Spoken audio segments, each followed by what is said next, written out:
Okay, so an update on the Camaro. We took it on its maiden voyage down the road, around the block. It did really good. It's not coming into power enrichment fast enough, so it's kind of lean, so I couldn't get on it. And I forgot to put transmission fluid in. I did put some in it, and it was showing full, but after we drove it, I don't think it's completely full. I think the transmission soaked some of it up because it felt like it was slipping a little bit, but definitely check that. But the biggest thing that we had was I thought I was going to have a vibration, because when I did this swap, it pulled everything forward about a ½ inch, and the drive shaft's not in as far as I would like it to be now. So I thought that was going to cause a vibration, and we did have a vibration, but come to find out, it wasn't the drive shaft. It was these cheap motor mounts. These cheap motor mounts I bought. So we looked all under the car. We got the car jacked up.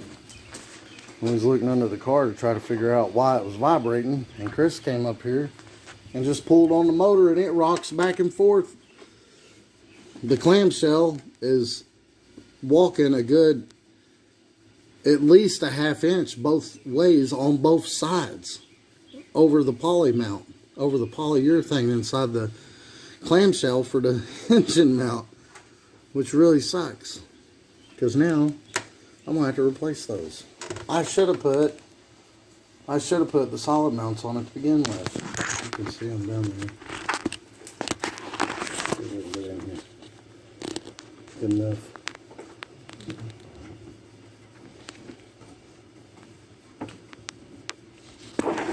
But yeah, I can't see it good enough. Here, rock it, Chris. It's hard to tell from up here. Let's get a view from down below. Alright, there's the clamshell. Big black bracket. Here's the poly in the middle of it. Now, the clamshell ain't supposed to move around that. Shake it, Chris. Look at that. See how much that's moving? That's ridiculous. And that's just with Christopher grabbing and pulling on it. When I put it in gear, it looks like the motor's trying to jump out of the car. And then when it's idling, it's jumping all over the place. And when you're driving down the road, it's shaking the whole car when you're on the throttle. So, yeah, that's not good. Those are going to have to be replaced. But, I mean, it shakes a lot worse when the car started. So, solid motor mounts it is. Alright, so another problem I'm having is my window quit rolling up and down, and we just did some tests. We took the plug-in off, stuck the old trusty multimeter up to it, see if we're getting bolts, and we were getting bolts, so the motors went bad. But, dun dun dun dun, we got these doors. These are full manual doors. Now, really, the only difference is I've got a hole in the carpet here. My panel's made for this as well. I just need to put that hole in the carpet. And if you notice, when we take this cover off, because I'm not using that cover, the only thing different is, let me show you over on this door. The only thing different is this piece right here, and it locks and unlocks. So that's really the only difference. This little piece right here. And the manual part and the windows. Now, one of the problems with this door is it wasn't wanting to roll up and down. So we're going to take it apart, and we're going to try to figure out why it wasn't rolling up and down, and see if we can't fix it. And all the wires that went into that one for the window, we can take those out. I'm not going to take them all the way out. That's a bunch of wires, and they go through the dash and over to the other side through a relay. But we'll just cut them and tape up the ones that's got power, and stick them back through the back through this hole here, right there, except for the ones we need, which is going to be the lock. Now, this one also had power windows, so we'll need to cut those wires, and we'll need to put the other power windows, power mirrors and put the other mirrors on. So the other mirrors have the have just the little knob adjustment here. See, this one just has a little knob adjustment. You pull on, it's just got these little wires that move it around. So we'll probably swap those out too. But Chris already got the door panel off. Now, oh, this is still stock. It's still riveted in. So you'll notice on the manual doors, they attach here and here and here and here. The electric doors, it uses the bottom holes over here, but it uses the top. It uses the top one over here. So the goal is just to remove the internals completely out of this one and replace them with the one with the mechanical one. It's just, I don't know, it's better. It makes the door lighter because you don't have that big motor in here. And yeah, we did that one. We did that to Chris's car too. His was a manual. His was electric too, and we took it out. He just ordered manual internals, and I put them in. Now, I don't know if y'all saw one of my videos from a long time ago, but one of these shafts broke. They go into the window that holds it into this rail, and I kind of rigged it up so it worked, but it ain't right. The window don't roll up and down right. It sticks towards the bottom. So hopefully this one's not broke. Which window's all the way down? I can see it. Yeah, that one's not broke, so that's a new one. That's what broke on mine. I just had to, they don't sell those for these cars. So I had to find one and kind of shim it out, and it was just a nightmare. But where's that handle for? Made it work. But where's that handle at? It's over on the bench, right there by the Fast Orange. But yeah, we're going to try to check this one out and see why it ain't wanting to roll up and down. It's like kind of popping and clicking. All right, so I took all the bolts out. This right here, these two right here, and this one right here holds a big long shaft that goes right there. Shaft is right there. Then that small shaft goes from here to here. And then of course you got your 4 bolts for your motor. Now you can take out your mirror, and that'll help some. There's a bolt down here, and then there's 2 bolts right there, and it pulls right out. And my motor's been changed before, so I had nuts and bolts, but Chris has Nothing going on over here. had the Rivets. had the rivets he had to drill out, so those didn't come all the way out, so he had to fight with them from the other side to get them out. These things are crazy looking. Yeah. So he left the bar on his. This one, this bar right here, goes where I showed you it bolted, and then these two go in that this big thing. There's a big thing like that on the window, and that's where those top 2 go in at. And then there's a rail on the window itself, and that goes in that far left one I said that went up and down on the far left. All right, so we finished the other door, but that piece on the left I was talking about, so there's that piece. Now this is a stopper. This keeps the window from going all the way up.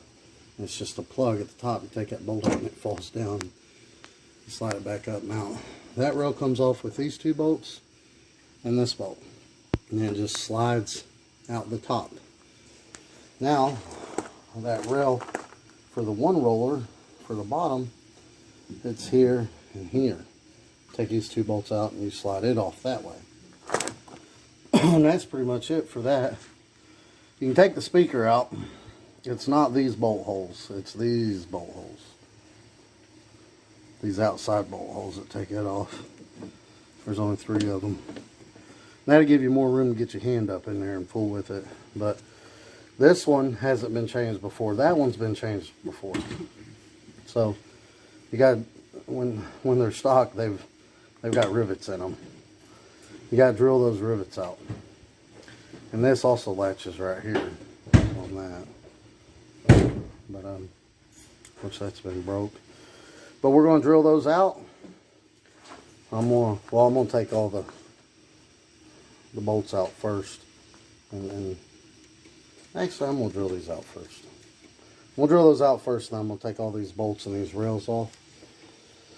And then what you do is this is what guides the window back and forth. This is what keeps it from going back and forth. Okay, and then these, the two rollers in this mechanism and the one across here is what makes it go up and down. But once you get this out and all these out, then you have to slide this mechanism. There's this rail up in the window. See it up in there? See that roller in it? Right there. It's kind of hard to see. Yeah. So you have to slide all that out this way. Once you get all this out, you push the window forward, and then you slide all that out, and it comes out this hole. And it is a little pain in the butt to slide it out. I'd show you guys us doing it at the same time and videoing, but it's really hard to do that because I've done these by myself and it's a nightmare, but it's a lot easier with someone holding the window as you do the other stuff. We replaced the window in the other one because this roller that goes up and down in this one was bad, and it was a nightmare getting that window in and out of this. It did not want to fit. And we didn't want to take all that off because all that's riveted on too. And we don't have nuts and bolts for it. And we'll drill those out and take all the bolts and the rails out. When you take these out, mark them. Mark them all. Mark this one. Mark that one. Mark this one. And if you're going from, when you're doing electric power windows, it uses this hole and this hole on the front. When you're doing manual windows, you use this hole and this hole. Same thing on the back. Power windows use the bottom hole on this side, and manual windows use the top hole. But it's opposite on this side. You use the bottom holes. And it sticks out right there. And believe it or not, even if you got the power window cover, door cover, there's already a hole there. There's just carpet covering it, and then you just cut through the carpet, and that's it. But yeah, that's pretty much it. We'll do this window. We ran into a problem though, and I don't know why. All we did was unplug the motor, the power window motor, but now there's some trick stuff going on over here, man. The alarm's going off in the car, and Christopher's trying to set it to, and believe it or not, you program that through the radio, which is really funny. We'll appear for 5 seconds, and 0 will show. Verification, repeat steps 6 through 11. We're just going to turn it off. Yeah, check this out. So you got to go through here, and I made your code pretty simple. 1. Then you do your next 3, 4. Yeah, but he's setting the code for the alarm system. You have to do that through the radio, believe it or not, and it's in your owner's manual. Luckily, I still have the owner's manual because there wasn't that much information online about it. So he's going to go in the radio and turn the alarm system off.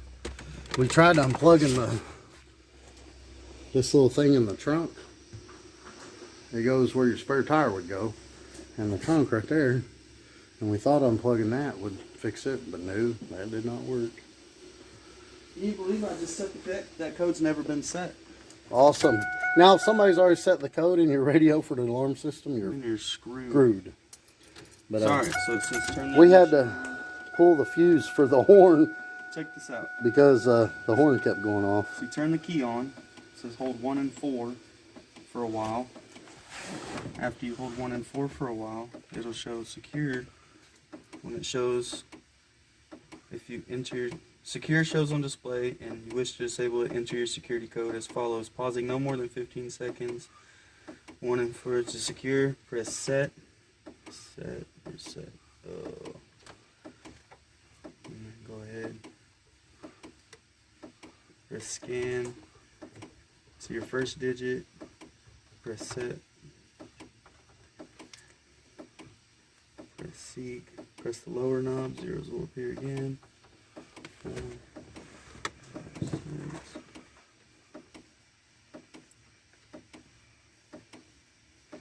Now it says if I press this lower knob and it shows 3 dashes, then it should turn it off.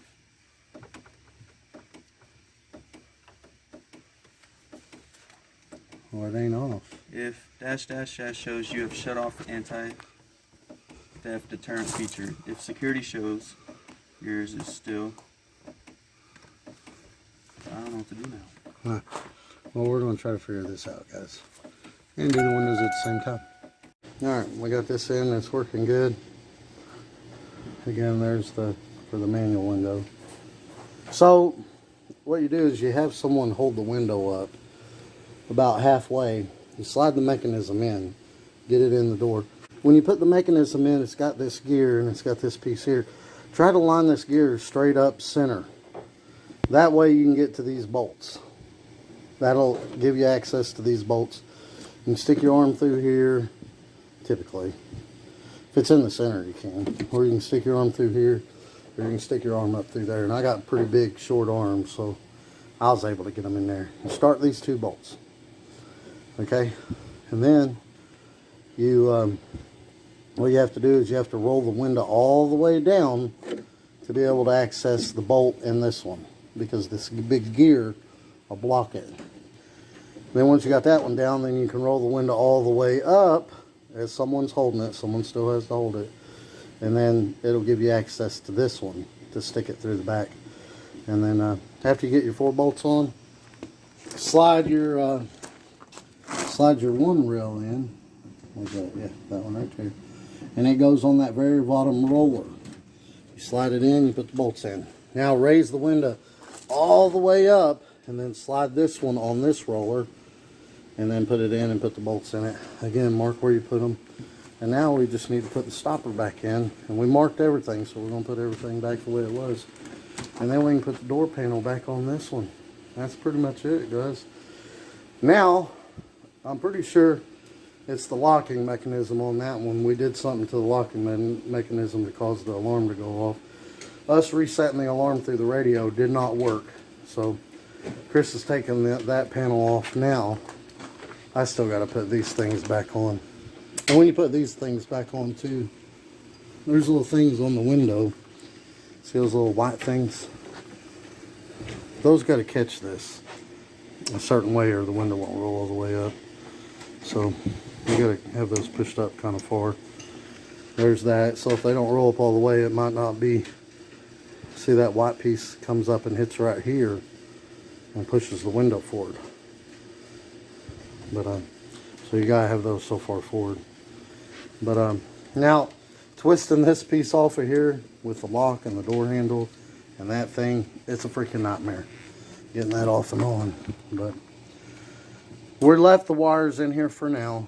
I'm glad we did, because we are having issues over there with it setting the car alarm off for some reason, and we don't know how to bypass it or get rid of that. So we're gonna mess with that a little bit, and we'll get back to y'all if we get it fixed.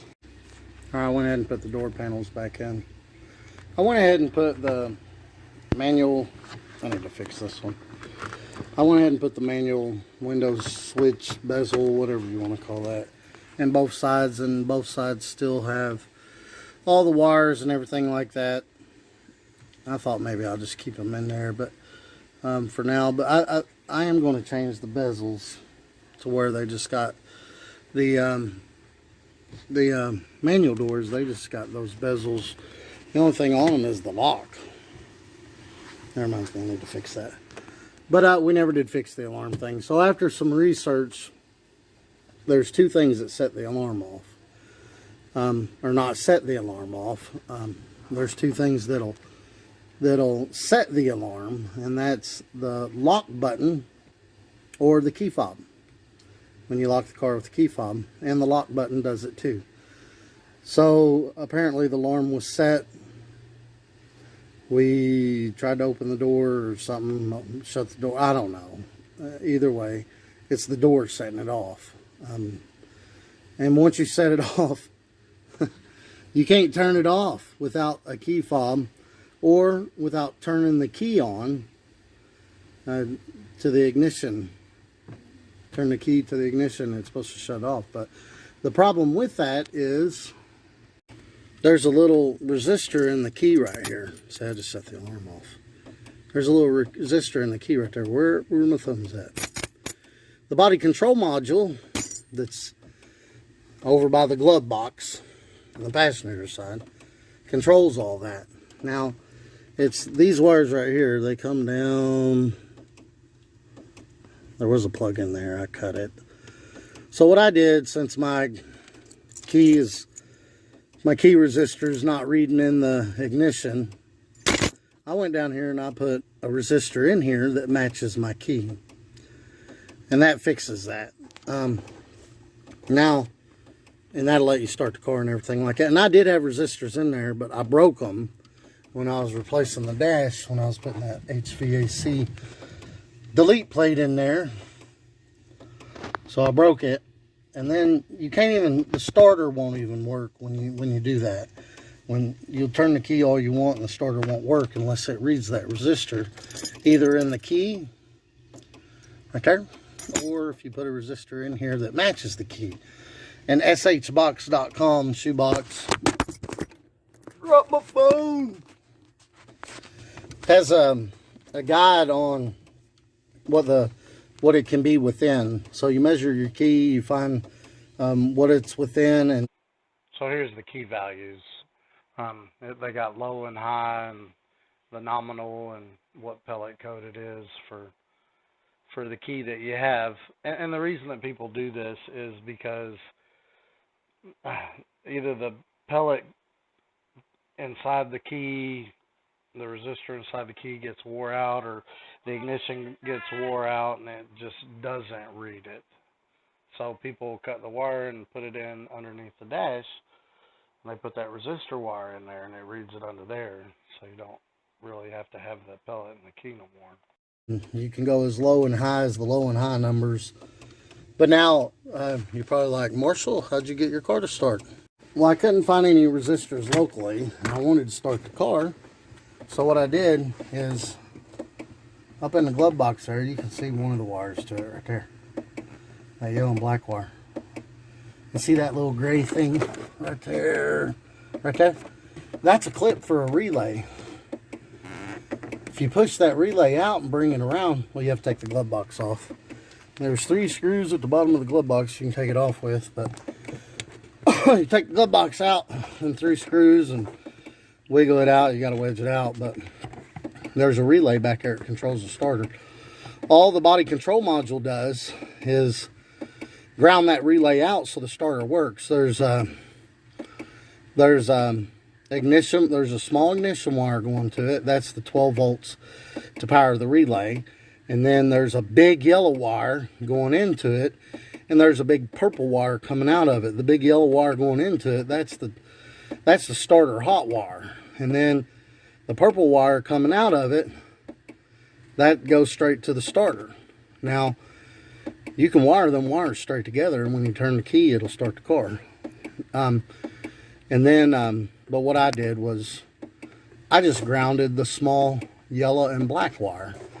You ground that wire, it automatically trips the relay when you hit the ignition, because the small wire that trips the relay also comes off the ignition. The big yellow wire, it comes off the ignition too.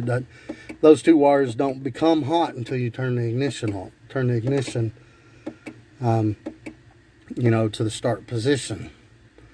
But if you ever wanted to bypass that, you just run the big yellow wire to the big purple wire, and it'll work. Or you can take that small yellow and black wire and just ground it out somewhere, which is what I did. That small yellow black wire, it goes from the relay to the body control module, which is just chilling out down there. Yeah, there it is. That big box right there. But anyway, that'll start your car. But the problem is, if you don't have, the BCM also sends like these pulses to the ECM and tells it, hey, we got the right resistor value from the key, we're good to go, keep the car running. Well, if it don't see that value within like 3 seconds, it shuts the car off. It shuts the injectors off or something to that effect. So I have Vats tuned out of this computer, so that's not an issue. I just had an issue with it, with the starter. But now the issue is, I've tripped the alarm And there's no way. We tried to do the thing through the radio, and for some reason it said it worked through the radio, but it did not shut it off. So now the only way to shut it off is to turn the key to the on position, and the BCM reads the resistor, but I don't have a resistor in mine, or you turned off with key fob, and I don't have a key fob. So I ordered some resistors, and I'll get the resistor in there, and then when I turn the key to the on position, it should shut it off. See, like this blinking red light, that's your alarm light. It should just blink once every once in a while. It's going 3 beeps in a row. It tells you right there, hey, I'm gonna set the alarm off as soon as you touch something again. Also, so your doors will set the alarm off. If you push the button and you hit the lock button, that sets the alarm. If you open the door, it'll go off. There's also a little thing inside the fender here where the spare tire goes. That's the movement sensor. Like if you move the car, it'll make it go off, and that's inside here. So if you ever have a problem with your alarm going off, it might be this sensor, and if it's that sensor inside there, you can just unplug it, and that'll fix it. But unfortunately, that don't work with the locks. So the alarm's set, and it's not going to shut off until I put a resistor in there, or until I have a key fob to shut it off with. But I got one of those on order, so that's not a big deal. Should be in here for a few days anyway. Should be here in a few days anyway. I use these stock motor mounts.